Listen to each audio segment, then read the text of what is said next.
welcome to the last session, closing thoughts of the Jaipur Literature Festival. And it's been a wonderful festival, I think, for everyone, for all of us, for the audience, for the literateurs, and for the speakers, for the musicians. And yeah, we're sad to sort of come to an end, but the end itself is always like the beginning of something interesting. And I think yesterday, I read this very interesting and wonderful novel, which is called Across the River by Mr. Bhaichand Patel. And I must say, I'm really excited to actually talk about it because it's a novel which is set in Old Delhi.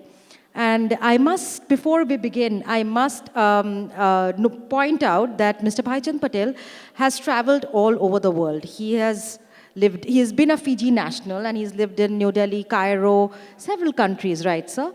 And, but he has chosen to write of New Delhi. And my first question would, Old Delhi actually. And my first question here would be to ask him that, despite the travels, is it home that he's writing about? Is Delhi home? Is Old Delhi home? Or is it some other idea of nostalgia that we're talking about here?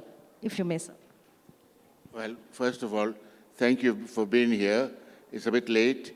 In the last session, many people have left, but I'm glad that you are here to hear me speak. I've been associated with Jaipur Literary Festival from its second year, and I've been coming here every year.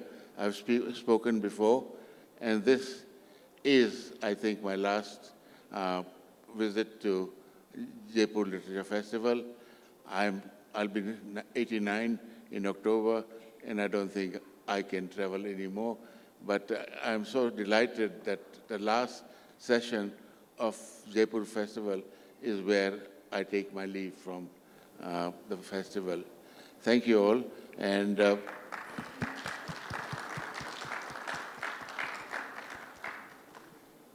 will you start? Yeah. So yeah, my first point is that you've traveled far and wide, and yet this novel, Across the River, it sort of brings out the two aspects of Delhi, I would say, the modern and the feudal, and what you also look at as the two sides of Delhi, the multiple cities which is in one city. So are you writing of home despite your many travels, your many, like you've led a varied life? Is it home that you're writing about? Why this story? Why Old Delhi? My first novel was not in Delhi. I've written my memoir, which takes me all over the world. But I grew up in Fiji Islands, a small place far away, in a traditional Gujarati home. And at the age of 18, I came to study at Delhi University. And since I was from Fiji Islands, the Gujarati community in Old Delhi took me in, invited me for lunch and dinner at their festivities and all that. And I was very grateful for that. And I'm not from St. Stephen's or one of those posh colleges. I'm from Sri Ram College of Commerce. In those days, it is a very good college now. In those days, it was known as the Bania College. And most of the students were from Old Delhi. They used to come on bicycles. I don't think anybody comes on bicycles to colleges anymore. There was not a single car in Delhi University in 1956 to 59 that I was there. Everybody came either by the bus or by bicycle. And there was a special bicycle shed at Sri Ram College for students from Old Delhi. And I loved Old Delhi. And this book, for example, is mostly set in Old Delhi. I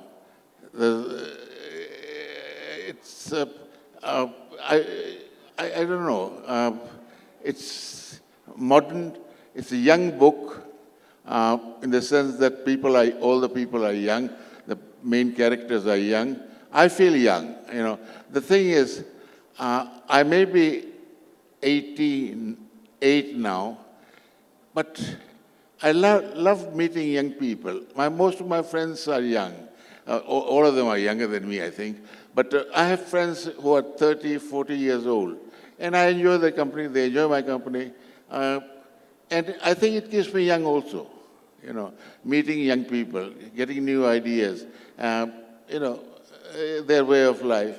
I've changed over the years As I said, I came from a very Gujarati conservative family. This book is, in a way, opposed to that system. If some of the characters are not unpleasant, but very traditional, and others are very modern.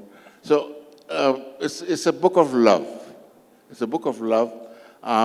And I wrote it, it's actually, to be very frank, it's a book between two women from different communities. One is a conservative Hindu and the other is a conservative Muslim. And how they gel together, If you leave them alone, people are decent. My book is about decency, that we are all decent people. We have rogues among us, of course, and at the higher levels also. But every ordinary Indian is a decent person, and he has other things on mind besides the religion of another person. And there's a well-known sociologist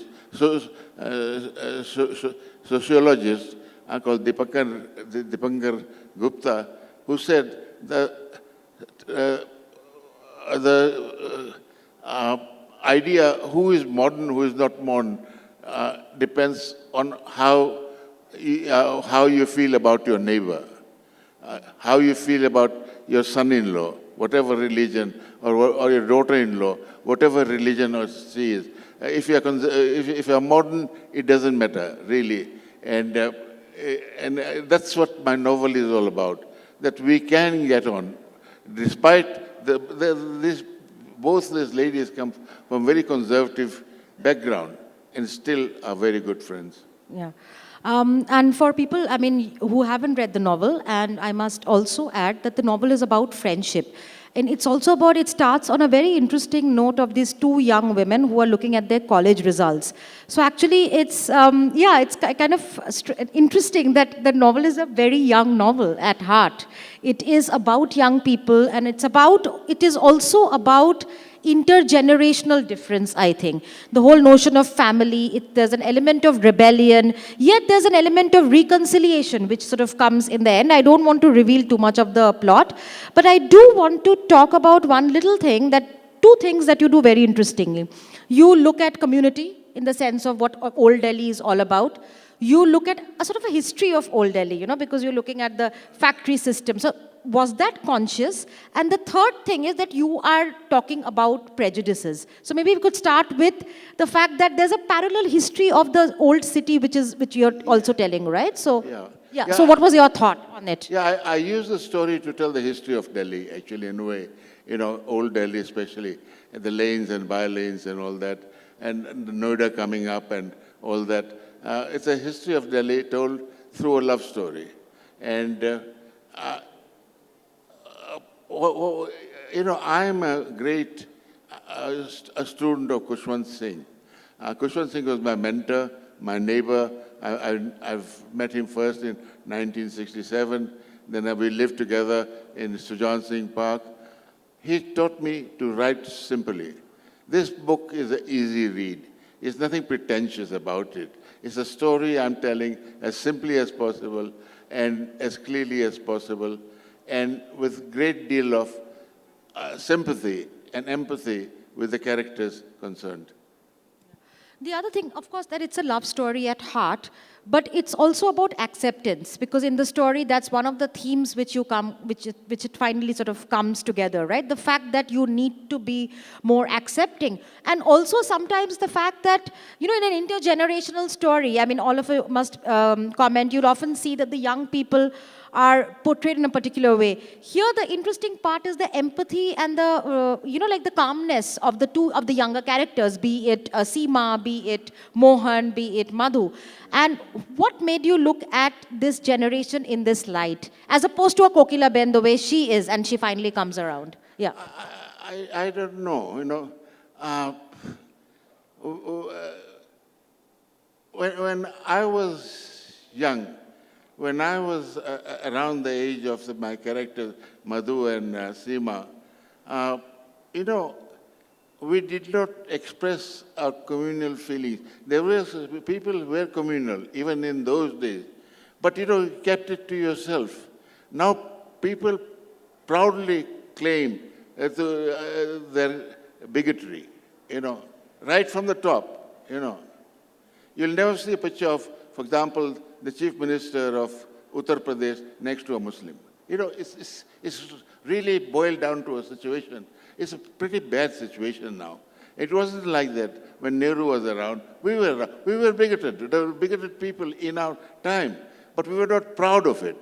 We did not shout it from the rooftop as they do today. And that, I think, is a tragedy. And that's what I think compelled me to write this book about how people can get on together.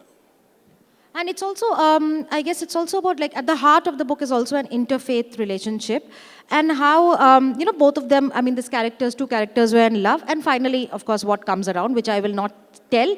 But also travel is there in the book. Going to America, be it not. So there is a trope of travel and change and learning, particularly in the character of Mohan, right? He changes after he goes to America. So how would, if you would like to comment on that. Yeah, that's true. Travel helps change. Meeting other people helps change. As I said, I grew up in a very small country. When I was in Fiji Islands, the population of the whole country was 300,000. And now it's about 1 million. But, my travels enlightened me. I have 2 girls, and they both live in America. They're both married to white boys. It just happened to be white. And I had no say in the matter. And I'm delighted, as long as they were happy. That's something my parents probably would not have allowed me to do that very easily without a struggle on my part. For me, I'm so delighted. They've been married, my older daughter is married for now 20 years or so, and the younger one is for about 15. And they're happy. That's all that matters. And my daughters stay Hindu, the children are both Christians, and they stay. Nobody converted. You don't have to convert. You're happy together. You enjoy both religions, the benefits of both religions.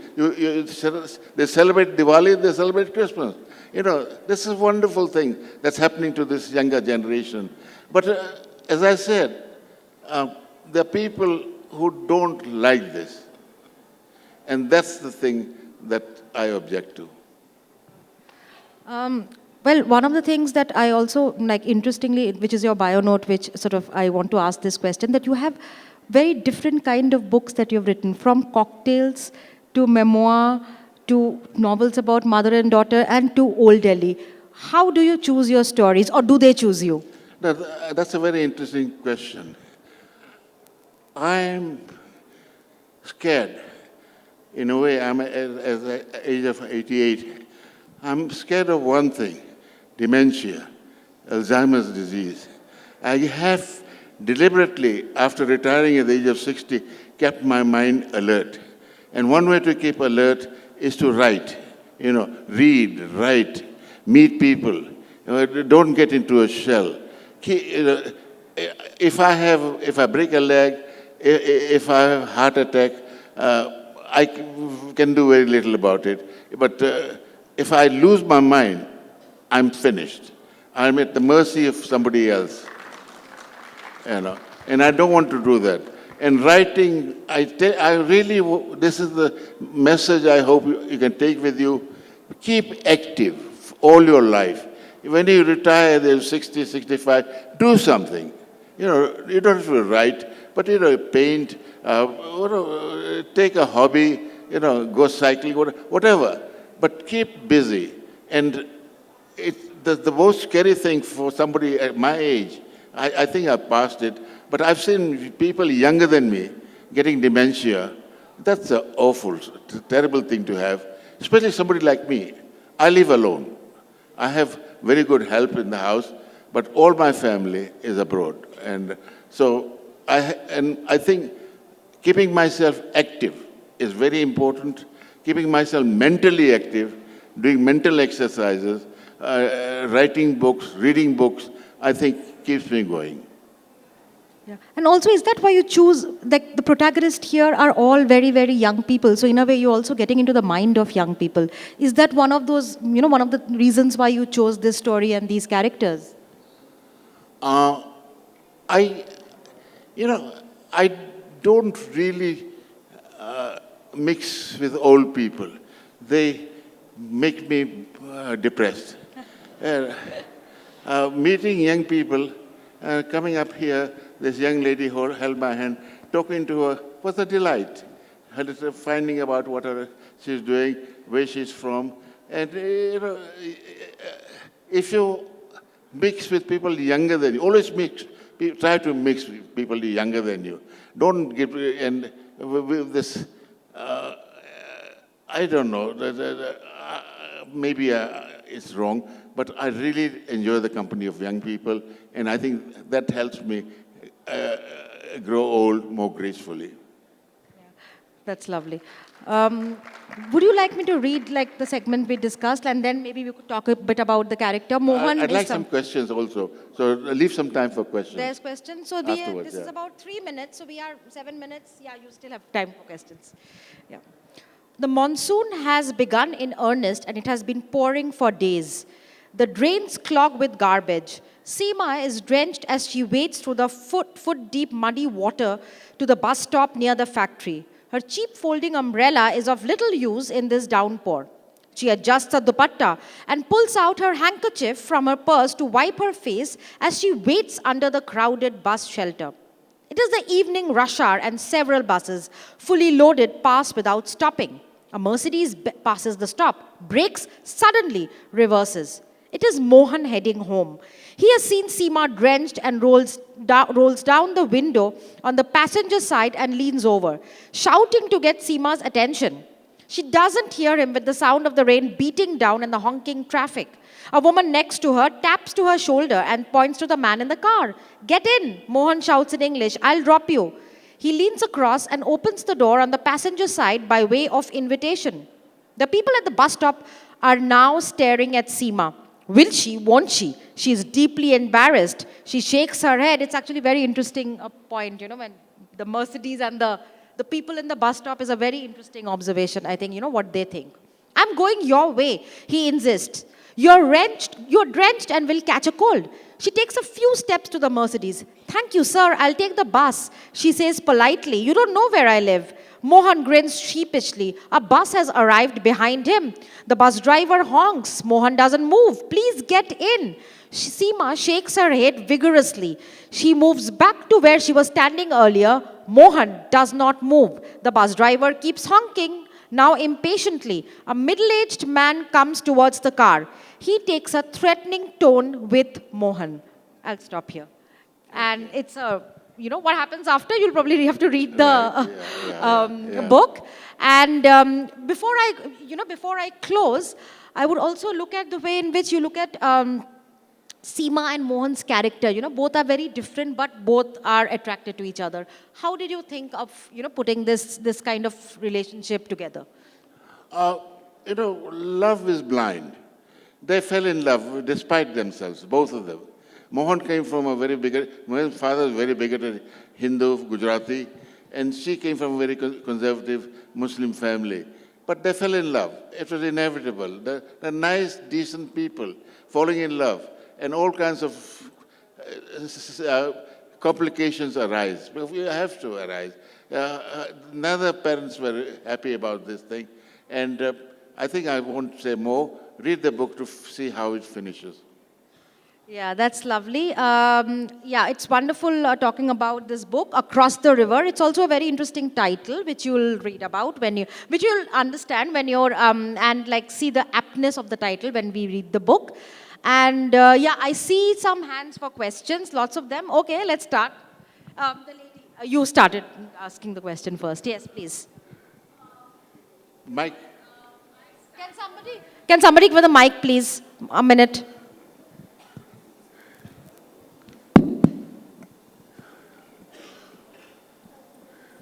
Myself, Seema Sharma. Yes, I have been a teacher and a retired principal. Why I'm using the word retired with an emphasis? Because post-retirement, I have come into writing skills. And I never knew that I could write a poem, I could write an article, or I could write a description of all my journey and all. My question to you is, if I want to switch over to writing short stories or a novel, would you like to suggest me some points? Yeah. How do I do that? Because I have no I- idea. You know, the way I write, I try to write 200 words a day. If I do 200 to 400, I can take a next day off. Something like I average about 200. And you should write whether it's published or not. You know, you don't have to get it published. But it's a delightful thing to get published. And if you really want to write, do take some classes. This is a wonderful young lady. She teaches English at Delhi University. You know, I'm sure there are classes in the evening classes, whatever. But do write, and it doesn't have to be published. You know, but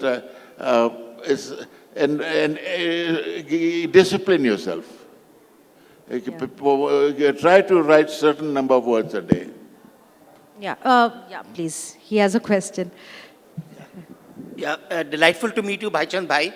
My question is this book little allegorical? Because you came from a conservative family, then you traveled the world, became modern, then you came back to Delhi. You're very grounded and yet modern. So from little bit from the book, I see similarities there. That's a very nice question, I think. Well, I have changed, actually. You know, people change. People, you know, I think education, reading enlightens you.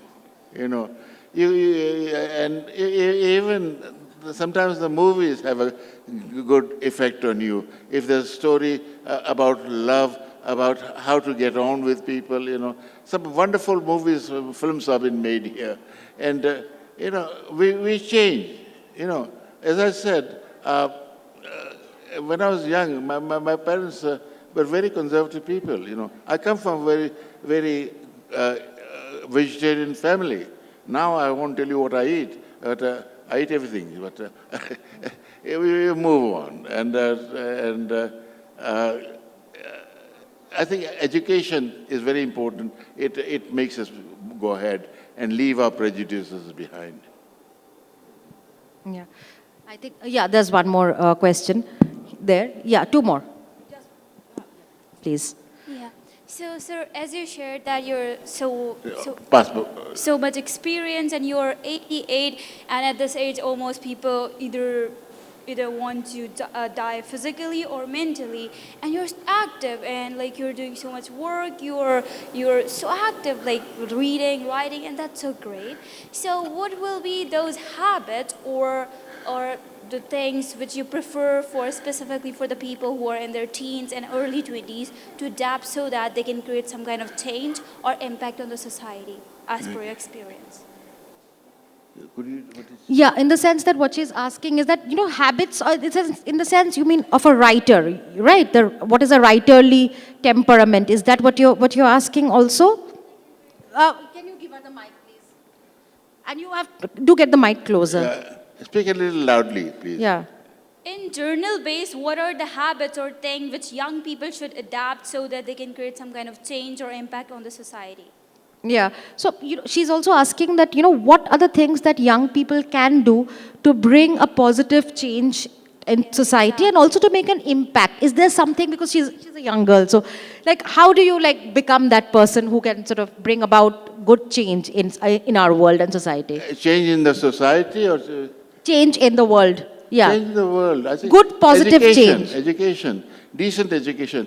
You know, our institutions are becoming communalized, unfortunately. You know, a liberal education is disappearing in India, I think, slowly. And that's a tragedy, you know. It's becoming much more reactionary than it used to be. I think education is very important to be a liberal, understanding person. Yeah, and also let me add, I think what he also means is that by education, he does not mean degrees. By education, he also means that to get into the habit of reading stories, and not just things which give you information, because information is everywhere. But empathy or sympathy or kindness is something that often you get this from the novel form, from fiction. So that's something that will obviously help you in a way that you will sort of bring about just simple kinds of, kindness, or you would want to do something else to sort of add to societal change, if I can answer that. Gentlemen here. Sir, first of all, it's very good to see you, sir. It really motivates the teenagers.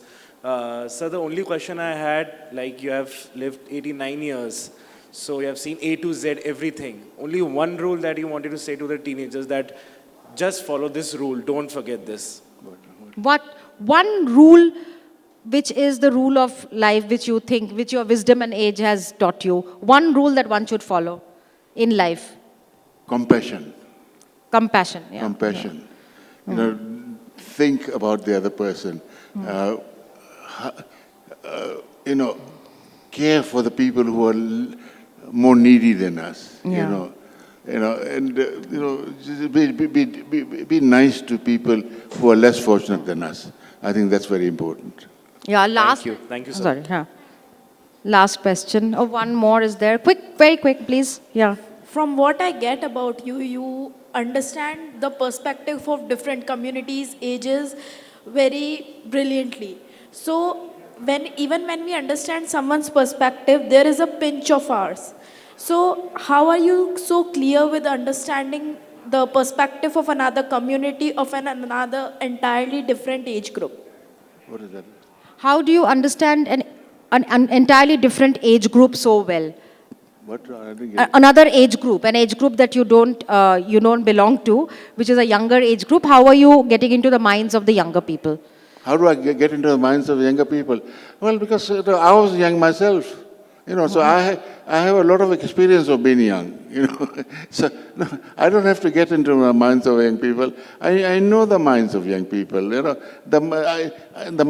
People have changed over the years, but basically I was young also. So this novel, for example, is largely based on my experiences in Delhi from 1956 to 59. I modernized it, but a lot of old Delhi, how the old Delhi was, is taken from my personal experiences. Yeah, thank you so much. I think now we have to keep time. I know you had a question. You can always ask him after the session is over in the in the signing section. So please get your book. Buy the book. It'll be very nice. It's a very easy book to read, and I hope you like it. Yeah, it's a very fluid read, yeah, I must add. So please buy the book, and thank you so much, JLF. Thank you so much, Mr. Bhaichand Patel. And lovely to be a part of the closing thoughts of this session and sort of give the finale pretty much Thank you, before the big debate. Lina. Thank you for doing this for me. Thank you very much. It's our privilege. Thank you so much. We'd like to offer a small token of our appreciation in the traditional JLF manner. Come on up.